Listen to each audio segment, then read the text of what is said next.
Hi everyone, and welcome to today's episode of ZK Studies, where we are going to be taking a look at the hormone adrenaline. So like I said, adrenaline is a hormone, and this means it's a chemical messenger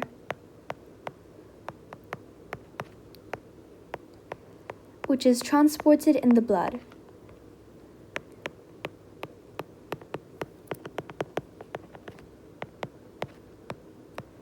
And more specifically, in our blood plasma. Now, adrenaline is specifically released in response to physical or mental stress, for example, when the flight or fight mode is activated, and it's secreted by adrenal glands, which are situated over here, right above the kidneys.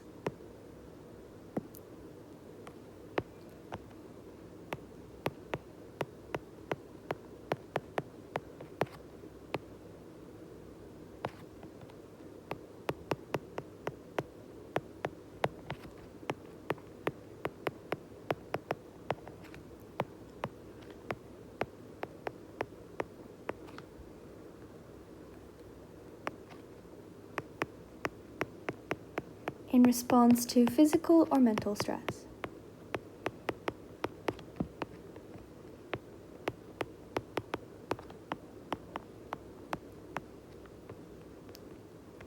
You might remember that the word for kidney in science is renal, so this means relating to the kidney.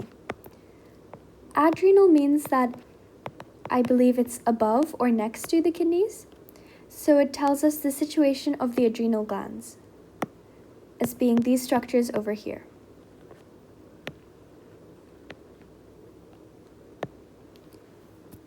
And a cross-section of the adrenal gland can be viewed above.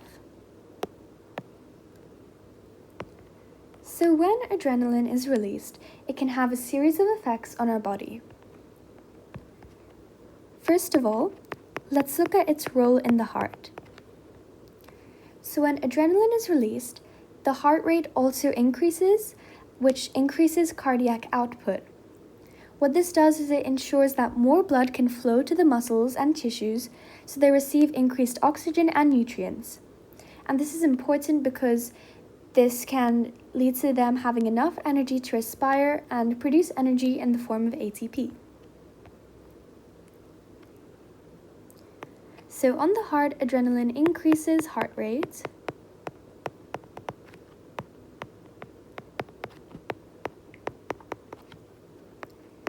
increases cardiac output,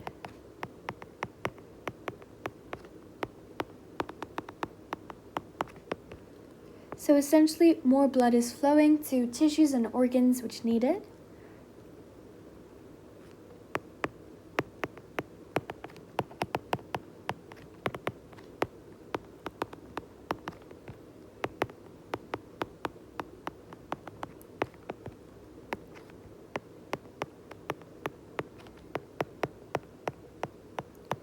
So they receive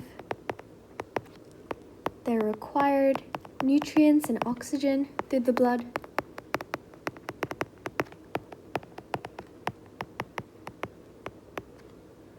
So that respiration can occur and produce energy.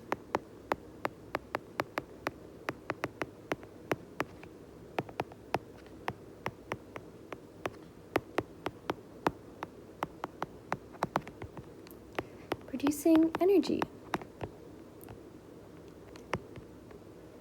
Okay, so apart from the heart, adrenaline also impacts the lungs. And what it does in the lungs is that it causes the bronchioles to dilate more, and this means a greater volume of oxygen can be carried into the lungs. So bronchioles dilate. And by dilate, it means they widen.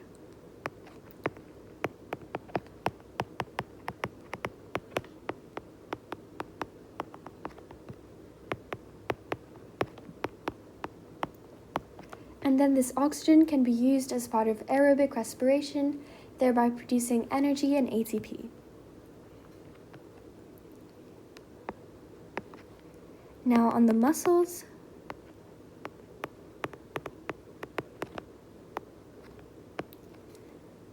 adrenaline causes arteries in the muscles to dilate, once again widening. This means that more blood is carried to the muscles and that oxygen and glucose can be used for respiration. So arteries and muscles dilate.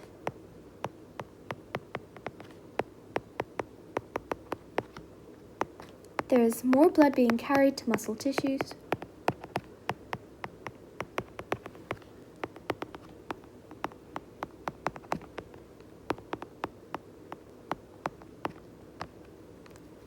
Cells are obtaining more oxygen and nutrients.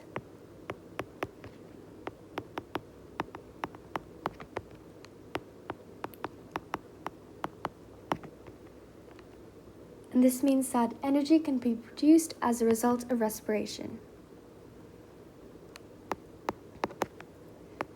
Let's take a look at the skin and digestive system now.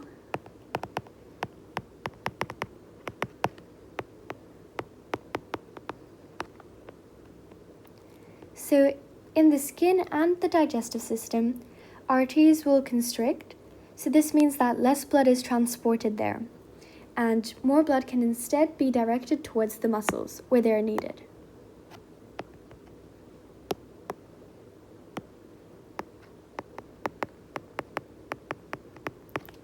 Arteries constrict.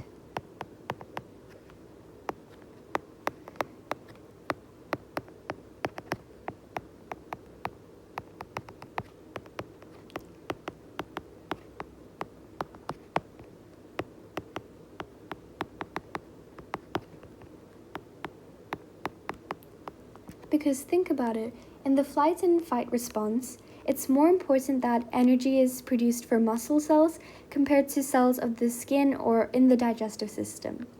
So it's like the body is prioritizing the muscles.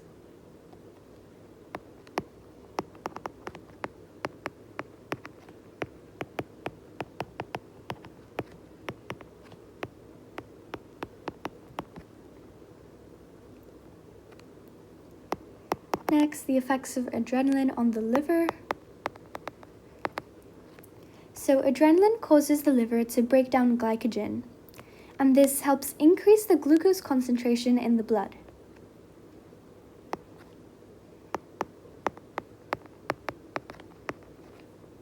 So more glycogen broken down.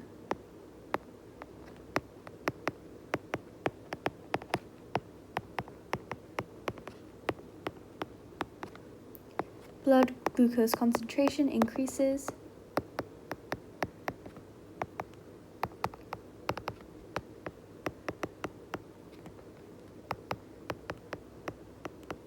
And once again, this means that more respiration can occur because glucose is a reactant.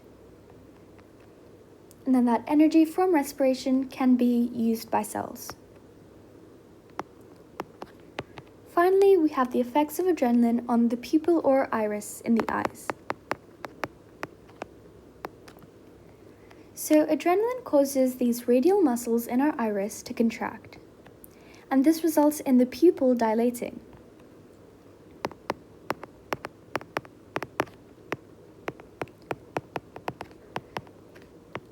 Iris contract. Remember, the iris is the colored part of the eye, and the pupil is the small hole or aperture.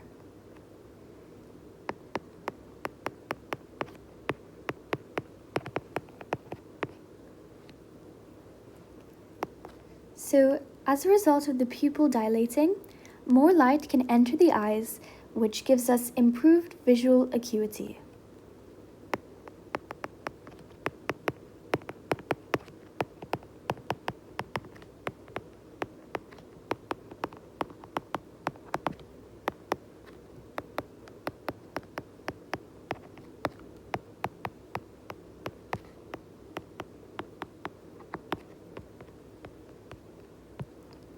Okay,